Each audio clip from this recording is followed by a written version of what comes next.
Chapter 3. The Fruit Basket Situation. Ren did not sleep well. This was arguably understandable. He lay in the enormous royal bed, which was objectively the most comfortable bed he had ever been in, and stared at the ceiling and thought very loudly for approximately 6 hours. The ceiling, for its part, was beautiful, carved stone, faintly glowing, soft blue light that pulsed like a slow heartbeat. Under literally any other circumstances, Ren would have found it deeply soothing. Tonight, it just gave him more light to stare at while his brain refused to stop running. He had been summoned to another world. He had met a king. He had fainted. He had attended a banquet. He had punched a prince in a location that should never be punched. And then, Ren pulled the blanket over his face and held it there. The ring was still there when he lowered it again. Of course it was still there. Silver, delicate, engraved with a small crescent moon that caught the light every time he moved his fingers. It looked like something from a jewelry catalog, the kind of ring that costs more than his entire semester's tuition. The kind of ring that meant something. Ren stared at it for a long moment, then put the blanket back over his face. "No," he said to no one. The ceiling pulsed gently. Absolutely not. The ring continued to exist. Ren groaned so deeply it came from somewhere cellular. He was still lying there, blanket over face, ring on finger, dignity somewhere on the floor, when a small, precise weight landed on his chest, entirely intentional. Shushu sat on his sternum, golden eyes at half-mast, tail wrapped neatly around its paws, wearing the expression of a disappointed parent watching a child do something completely predictable. "Good morning," Ren said. "It is not morning," Shushu said. "It is 4:47. 4:47 in the morning is still morning." Shushu's tail flicked once, the cat equivalent of a very long sigh. "You have not slept. I've been processing. You've been staring at the ceiling. That's how I process." Ren looked at the ring, then at the cat, then at the ring again. "Shushu, I'm engaged." "Yes." "To the prince." "Yes. The one I punched." A pause. Shushu's whiskers shifted in a way that might, on a less dignified creature, have been called amusement. Yes." Ren put the blanket back over his face. "I need you to understand," he said, muffled, "that none of this was in my 5-year plan." "Most things aren't," Shushu said philosophically. And yet, Ren agreed, from under the blanket. They stayed like that for a moment, cat on chest, engineering student in existential crisis, the faintly glowing ceiling doing its best. Then Ren pulled the blanket down, sat up, and looked at both his hands. Ring hand and plain hand. Outside the window, the sky was doing something indescribably beautiful, purple at the edges, bleeding into dark blue, a scatter of stars that didn't match any constellation Ren had ever studied. A different sky, he thought, an entirely different sky. He wasn't home. He didn't know when he would be. That thought sat in his chest for a moment, quiet and heavy, before Ren did what he always did with quiet, heavy things. Acknowledged it, set it carefully to one side, and moved on. Later. He'd handle it later. Right now, he had more immediate problems. "Shushu," he said, "what exactly does being engaged to the prince mean, politically, magically, all of it?" The cat settled more comfortably on his lap. "It would be faster," Shushu said, "to explain what it does not mean." "That sounds ominous." "It is a little ominous," Shushu agreed pleasantly. Ren took a deep breath. "Okay, hit me." Ren looked at the ring. The ring glowed back, serene and completely unbothered. "Okay," he said. "Explain. Full sentences. No cryptic cat stuff." Shushu flicked one ear, the ear of a cat who had been called cryptic before and had opinions about it. "The ring does not activate from touch. It literally activated when I touched it. It activated from intent." Ren stared. "I did not intend anything. I was just picking it up." "Precisely." A pause. "That sentence made no sense," Ren said. "It made complete sense. Shushu, I'm going to need more words." Shushu adopted the posture of a cat about to explain something very simple to someone who was making it very complicated. The ring responds to the absence of desire, Every noble in that hall has spent years angling to be near it.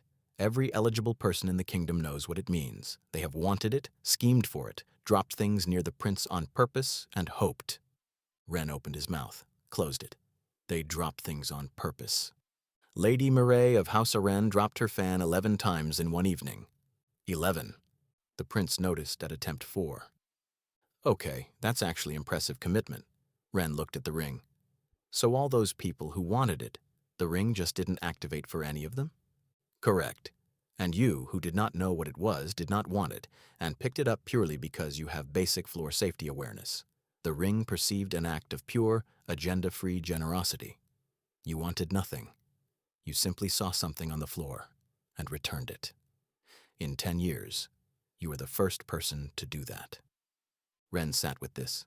So what you're telling me, he said slowly, is that I am engaged to a prince because I am too normal to be devious.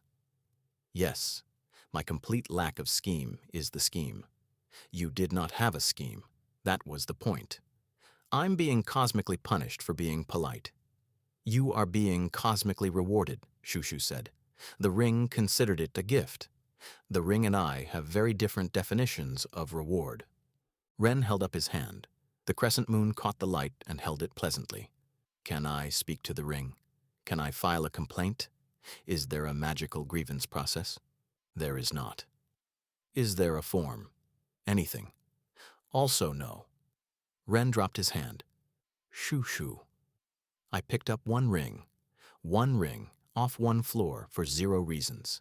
And now I'm engaged to a prince who hates me, possibly in line for a throne, and expected to defeat a demon lord. You are 4th in line, actually, Shushu said. There are 2 cousins. 4th. It is largely ceremonial. Largely? The cousins are very healthy. Ren stared at the ceiling, at its smug carved vines and its 2 figures reaching toward each other, and felt it offer him precisely 0 comfort. You know what the worst part is, he said. Tell me. If I had just left it on the floor, if I had stepped over it like a normal selfish person, none of this would have happened. Shushu tilted its head. Correct. So the moral of this story is, do not be helpful. The moral, Shushu said, is that the fates reward those who act without agenda.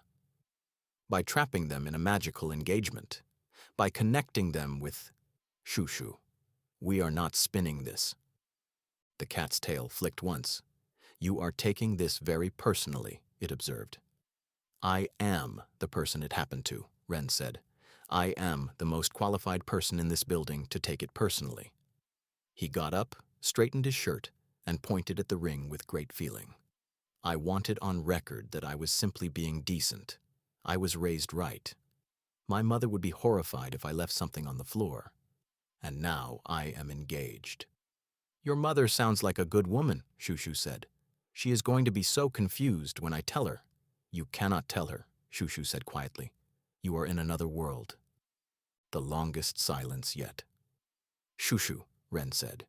Yes. Please don't remind me of that right now. A pause. Something in the cat's expression shifted, not softening exactly, because Shushu did not traffic in softness, but something careful and adjacent to it. You picked up the ring, Shushu said, because it is simply who you are. Ren looked at his hand. The crescent moon caught the light and held it. Yeah, he said. That's what I'm saying. That's the problem. Shushu said nothing, but the cat settled a little closer and did not move away. Ren sat with this for a full minute, which was, for Ren, an extremely long time to sit with something. Then, because he was at his core, a practical person who had once rebuilt an engine from scrap parts during a 3-day blackout and passed his thermodynamics exam on 4 hours of sleep, he nodded.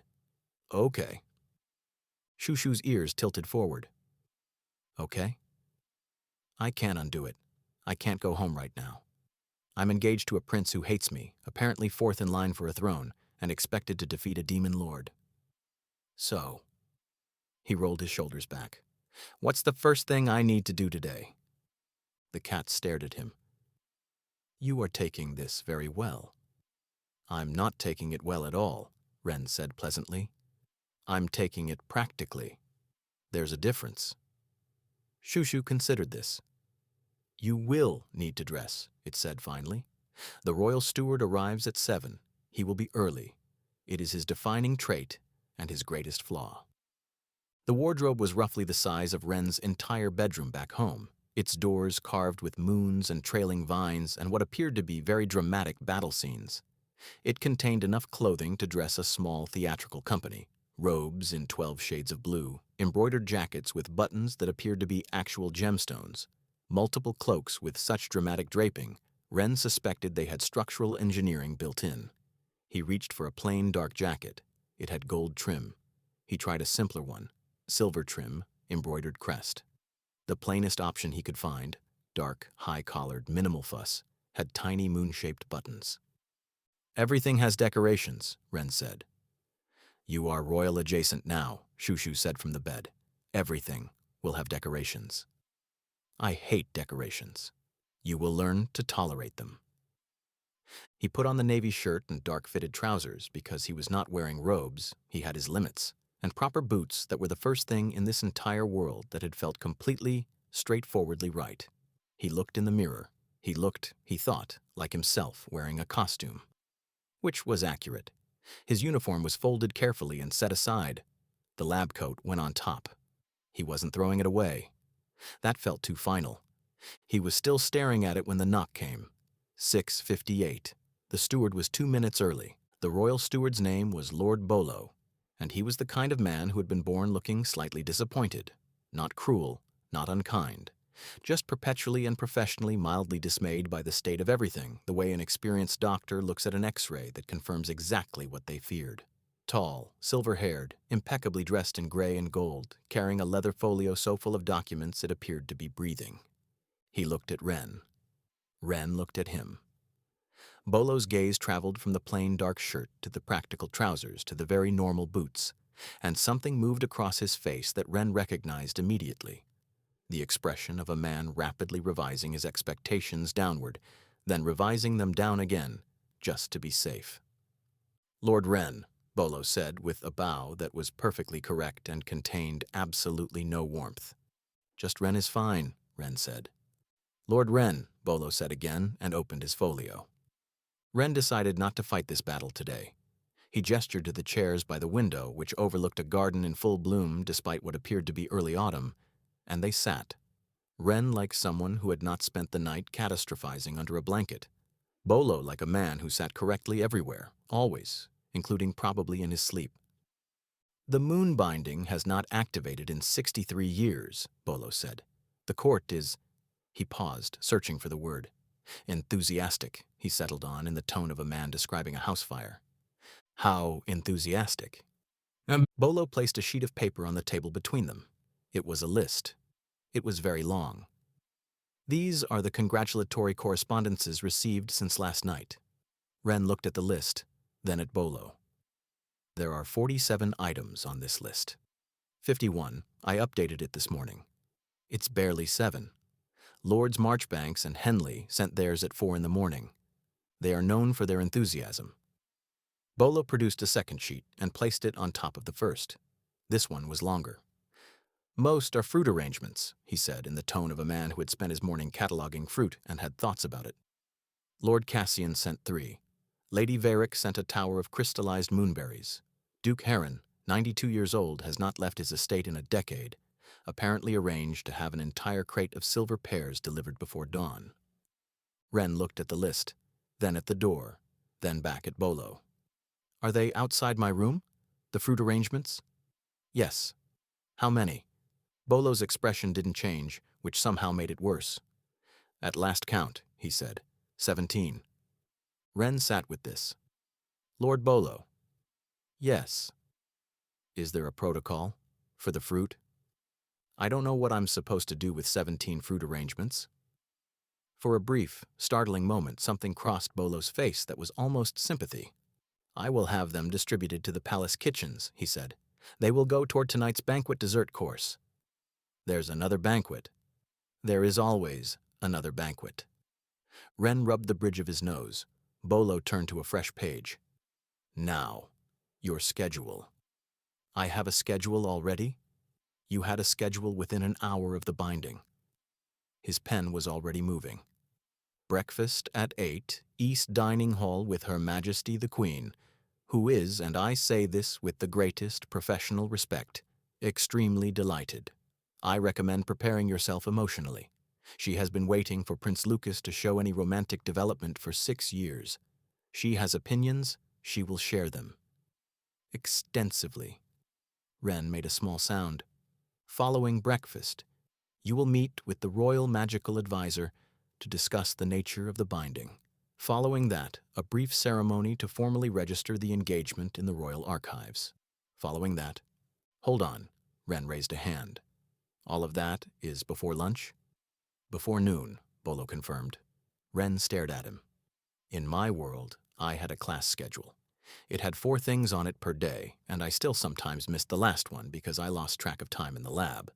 Bolo looked at him for a long moment and filed this away under something that was probably labeled concerns.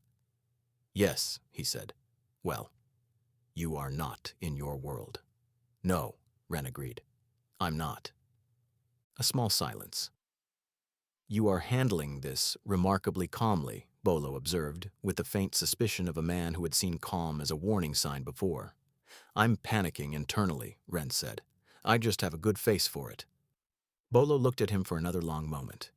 Then, and Ren would later decide this was the exact moment he decided he liked Bolo, the steward said with perfect professionalism, I will add a 10-minute buffer between your morning appointments. Thank you, Ren said with genuine feeling. Don't thank me, Bolo said. I'm doing it for the schedule. The East Dining Hall was smaller than the banquet hall in the same way that a lake is smaller than an ocean. Ren arrived 2 minutes early because Bolo had, without comment, personally walked him there and deposited him at the door with the quiet efficiency of a man relocating a confused animal to safer territory. The Queen was already there. Queen Celia of Balestia was, Ren thought, the most elegant person he had ever seen. Silver-streaked dark hair, the bearing that made every room feel like it had been waiting for her specifically.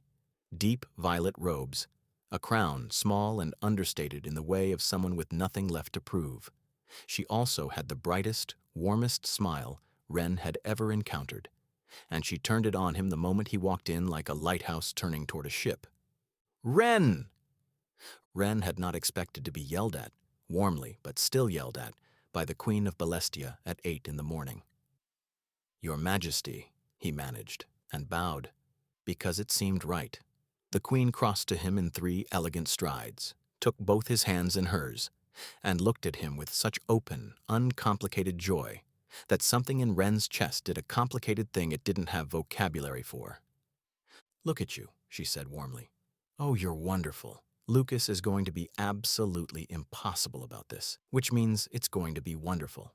Come, sit, eat. You look like you haven't slept. I haven't, really. Which is completely understandable. It's a lot. I cried for 20 minutes last night and I was happy. Come, sit. She guided him to the table with the authority of someone who had been steering people where they needed to go for decades. Food appeared, warm bread, something that smelled like honey, fruit from no tree Ren recognized, and a tea that turned faintly gold when it hit the cup. He stared at the tea. It's moon petal, the Queen said, sitting across from him. It helps with shock, also with hangovers, but that's neither here nor there. I'm not... Drink it anyway. Ren drank it. It tasted like warm vanilla, and somehow exactly like the feeling of sunlight on your face on the first warm day of spring. But that's really good, he said, surprised. The Queen beamed with the energy of someone who had been waiting for good news for a very long time and was now absolutely determined to enjoy every second of it. Now, she said, setting down her cup with the decisiveness of a woman beginning a conversation she had been planning for hours. Tell me everything. Who are you? Where are you from? What do you study? What do you think of Lucas? She paused. Actually, start with Lucas. I want that one first. Ren opened his mouth, closed it. He considered the diplomatic options. Very composed. The Queen's eyes sparkled. He hates you, she said with great fondness. That's wonderful. Ren stared at her. Lucas doesn't hate people, she continued. He's indifferent to them. Beautifully, infuriatingly. completely indifferent, for years. She leaned forward like she was sharing a secret. He hated you within 30 seconds. Do you understand what that means? Ren was beginning to dimly understand something. He wasn't sure he liked it.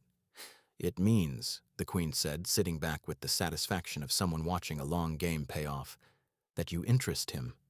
And Lucas has not been interested in anything that wasn't a military strategy or a political problem in quite some time. She picked up her cup.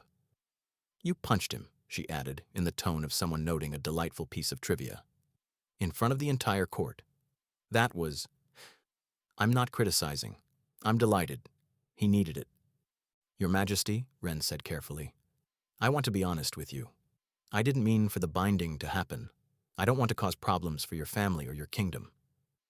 The Queen set down her cup and looked at him directly, still warm but steadier now, the smile of someone who had been ruling long enough to know when someone was being genuine. I know, she said, and I appreciate that. But the binding chose you, Ren. The fates do not make mistakes, irritating as that is sometimes. A slight curve of her mouth. You are here. And whatever happens between you and Lucas, you are under my protection, in my house, and at my table. That is not nothing. Ren looked at her. Something in his chest settled, just slightly. Thank you, he said quietly. The Queen smiled, the lighthouse beam, full force, and handed him a small moon-shaped pastry across the table. Now, she said, tell me about your world. Start from the beginning. I want to know everything. And for the next 40 minutes, somewhat to his own surprise, Ren talked. He was somewhat reluctantly starting to like Balestia. This felt like a betrayal of something, his thesis probably, or the very disappointed face his academic advisor was going to make. But the palace corridors were genuinely beautiful, all arching stone and soft light and windows looking out over gardens in perpetual bloom, and after 40 minutes with the Queen and 2 cups of moon-petal tea, Ren was in a meaningfully better state than he'd started in. He was heading back to his room, via what Bolo had assured him was the correct corridor, which Ren was 60% sure he believed, when he turned a corner and stopped. Lucas was coming the other way. They both stopped at exactly the same moment, at exactly the same distance, with exactly the same expression, primarily the expression of someone who had been hoping to avoid this for at least another few hours. Lucas was in full formal attire, dark navy, silver detailing, his crest on the chest, every inch precisely correct. His dark hair was neat, his posture was impeccable. He looked like he had slept perfectly and begun his morning with vigorous exercise and a confident sense of self. He looked, in other words, like the exact opposite of how Ren felt. Ren was at least wearing clean clothes. He counted this as a small victory. Your Highness, Ren said, because something had to be said. Lucas looked at him with the expression of someone reading a mildly objectionable document. Lord Ren, he said. Just Ren is... Lord Ren, Lucas said again. Ren closed his mouth. Lucas looked him over once, quickly, efficiently, the way he probably assessed everything, then fixed his gaze on a point approximately 6 inches to Ren's left. You are going the wrong way, he said. Your room is in the east wing. This corridor goes to the west gallery. Bolo said. Bolo gave you directions from the east dining hall. You took the second left instead of the third. You have been going the wrong way for approximately 5 minutes. Ren looked back down the corridor, then at Lucas. How do you know where I came from? Something moved across Lucas's face, very quickly, gone before Ren could name it. The east dining hall is in that direction, Lucas said, as if this were perfectly obvious and not at all an answer to a different question. Ren stared at him for a moment. Then, because he had been awake since 4:47 and had consumed 2 cups of tea and exactly 1 moon-shaped pastry and was operating at significantly reduced capacity, he said, Did you have breakfast? Lucas blinked. It was, Ren thought, the first completely unguarded thing he'd seen him do. What? Breakfast? Did you eat? The Queen had this tea that was... I know about the tea, Lucas said very precisely. I grew up in this palace. Right, obviously. Ren rubbed the back of his neck. Sorry, it's been a morning. Lucas looked at him. A different look than yesterday. Less dismissive, more like he was trying to categorize something and not quite managing it. Yes, he said finally. I imagine it has. Not cruel, not kind, just accurate. Ren wasn't sure what to do with that. They stood in the corridor for another moment in a silence that was neither comfortable nor uncomfortable, more like one that hadn't decided what it was yet. Then Lucas said with the air of someone doing something only because it is the reasonable thing to do, and absolutely not for any other reason. The east wing is back the way you came, then the third left. Then follow the corridor with the blue lanterns. Third left. Blue lanterns. Yes. Thank you. Lucas's jaw did something subtle. Don't get lost again, he said, and moved to walk past. I have a question. Lucas stopped. He didn't fully turn, more like he angled himself slightly in the way of someone maintaining the option of continuing at any moment. What question? About the arrangement. A pause. Lucas turned then, slowly, looking at Ren with an expression that was very carefully neutral. What arrangement? Whatever arrangement we're going to have, Ren said. Because I assume you have one planned. You seem like someone who has things planned. Something shifted in Lucas's expression, barely perceptible, but there. Walk with me, he said. They walked, not toward Ren's room, but somewhere else, Lucas navigating by instinct through corridors that got quieter and wider, and eventually opened onto a long gallery lined with tall windows, each one looking out over a different part of the palace grounds. Early enough that no one else was there, Lucas stopped at one of the central windows, overlooking the main garden where the flowers were colors Ren still didn't have names for, and turned to face him with the posture of a man about to conduct a meeting he has prepared for. Which, Ren suspected, he had. The binding cannot be undone, Lucas said, no preamble. I know, Shushu explained. A flicker of something, surprise, crossed his face and vanished. Then you know that we are, by law and magic, engaged. This will not change. Right. The court is watching, other kingdoms are watching, and you are, a brief pause, new, unknown, which makes you a point of interest and a potential liability. Ren tilted his head. A liability. Not a criticism, a fact. You don't know our protocols, our politics, our history. Any of those gaps could be used against you or against this house by someone who wanted to. Are there people who want to? The look Lucas gave him was eloquent in a very specific way. This is a royal court, he said. There are always people who want to. Ren absorbed this. Okay, so what's the arrangement? Lucas folded his hands behind his back. Publicly, we maintain the appearance of the binding, civil, appropriate. You attend required functions, you are presented correctly. You give the court nothing to use. Privately. Selecting words with care. We are strangers. You have your life in this palace. I have mine. We don't need to perform more than is necessary. Ren looked at him for a moment. Lucas looked back, steady, composed, the practiced neutrality of someone schooled in it since childhood. He was waiting, Ren realized, for an argument, for emotion, for some reaction he'd already prepared a response to.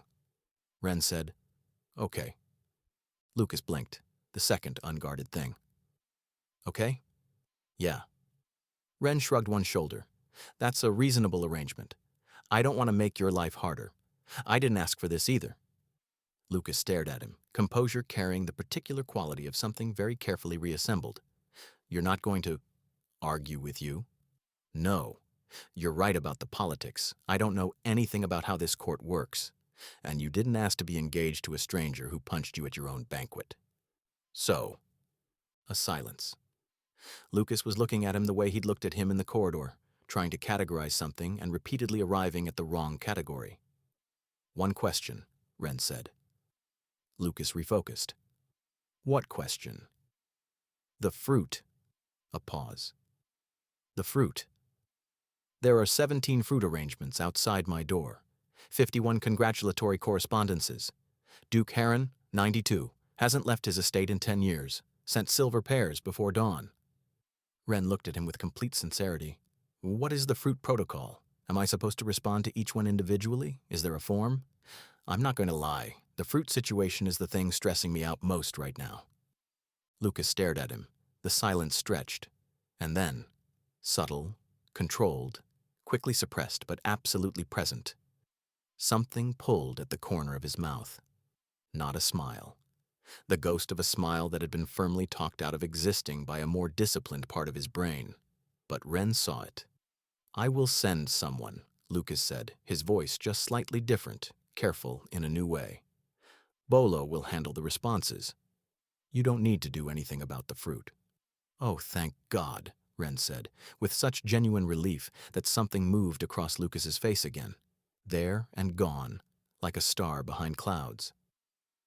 "Is there anything else?" "No, that's everything." Ren nodded. "Third left, blue lanterns?" "Yes." "Great. Thank you."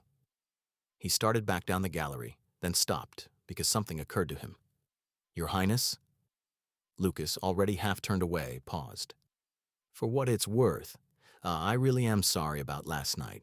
The situation." A beat. Lucas looked at him over his shoulder. "Which part are you referring to?" "The punch," Ren said. "Obviously. The rest of it was the ring's fault." Another beat. Lucas turned back to the window. "Get to your room, Lord Ren," he said. "You have a meeting with the Royal Magical Advisor in an hour." Ren made the third left. He followed the blue lanterns. He found his room without getting lost once, which he counted as a personal triumph. Shushu was sitting in the center of the bed, apparently unmoved since Ren had left. "How was breakfast?" "The Queen is terrifying, and I think I like her." Ren dropped into the chair by the window. "Also, I talked to Lucas." Shushu's ears tilted forward. "And?" Ren looked at the ring for a moment, the small crescent moon catching the light, holding it like it had nowhere else to be. Then he looked up at the ceiling, still doing its faint, glowing thing. "He's going to be a problem," Ren said. "Isn't he?" Shushu's tail swished once. "Yes," the cat said. "Yeah," Ren said. "I thought so." He stayed in the chair a while longer, watching the strange sky outside his window. Too many stars, wrong constellations, the moon hanging in a place it had no business being. He wasn't home. He didn't know when he would be. But there was a queen who had given him moon petal tea and looked at him like he mattered. There was a cat who answered in complete sentences. There was a steward who had added a 10-minute buffer to his schedule, silently and professionally, as an act of mercy. And there was a prince who had, in an empty gallery with no audience and no political reason to be kind, given him directions home. Ren looked at the ring. The moon engraving caught the light. Third left, he thought. Blue lanterns. It was a small thing. He filed it away anyway.